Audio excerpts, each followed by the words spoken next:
In my last video message to you earlier this summer, I noted that the intensity and burden of the pandemic was, thankfully, easing up.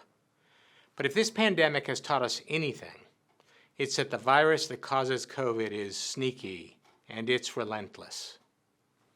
We now find ourselves at the edge of another surge in COVID cases with the growing threat of the Delta variant.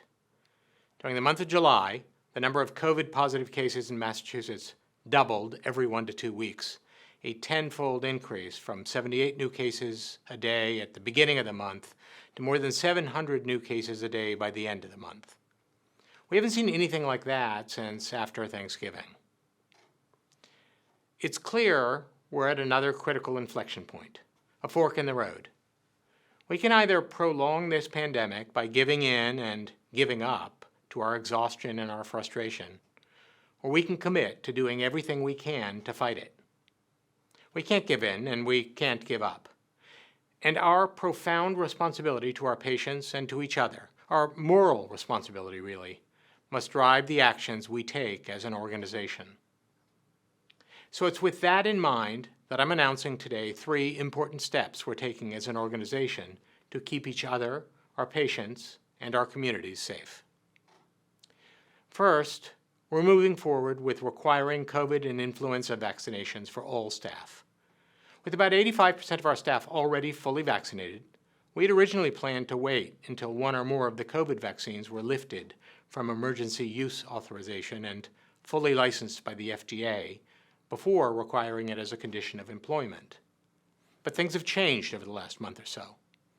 And as we have time and again during this pandemic, we need to adjust our course as the facts and circumstances in front of us have changed.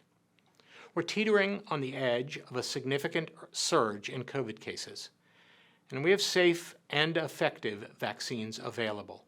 Millions more doses have been given in recent months, and we have even more reason to be confident that these vaccines are safe and effective. To put the importance of vaccination in perspective, we now know that if you've been vaccinated, you're 8 times less likely to be infected. 8 times less likely. And if you're vaccinated and get a rare breakthrough infection, you're 25 times less likely to need hospitalization, get severely ill, or die.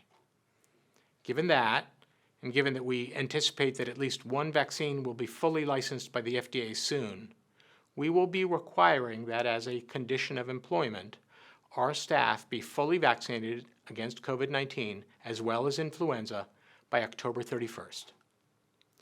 Thank you to the 85% of our clinicians and staff who've already been vaccinated and taken this important action to protect yourselves and others. The growing threat of the COVID-19 Delta variant is very real. Now, more than ever, we have a responsibility to ensure that our entire workforce is vaccinated, unless they've applied for and been granted a medical or religious exemption. We're also reinstating our universal masking requirement, effective immediately. All clinicians and staff will need to wear a mask while on site, except when eating or drinking in a designated space, regardless of your vaccination status and whether you're patient-facing or non-patient-facing, and whether you're in a patient care area or in another area. I know, we're all tired of masking, and we want to get back to a sense of normalcy. Our hope is that this universal masking policy will only be necessary for a short time, but it's a necessary line of defense at this critical stage. Finally, we also need to delay the implementation of our previously announced remote work policy, which was slated to go into effect on September 7th. Staff who are currently working remotely will continue to work remotely until at least mid-January of 2022. For more than a year, we've accomplished extraordinary things together, including with some members of our workforce working off-site.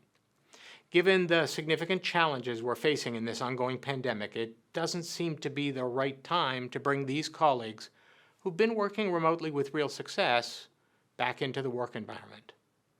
By limiting the number of people in our clinical and administrative spaces, we can better protect each other and our patients and preserve precious resources, including PPE. Of course, we know many of you will have questions, and we've developed a set of informational material with more detailed information about these requirements. These are significant decisions, and I want you to know that we didn't make them lightly. But I do think they're necessary if we want to live up to the profound responsibility we have to our patients and to each other. Thank you for everything you do for our patients who put their trust in us, for each other, and for the communities we serve, and for being part of our efforts to ensure that there are brighter days ahead. And I assure you, there will be brighter days ahead.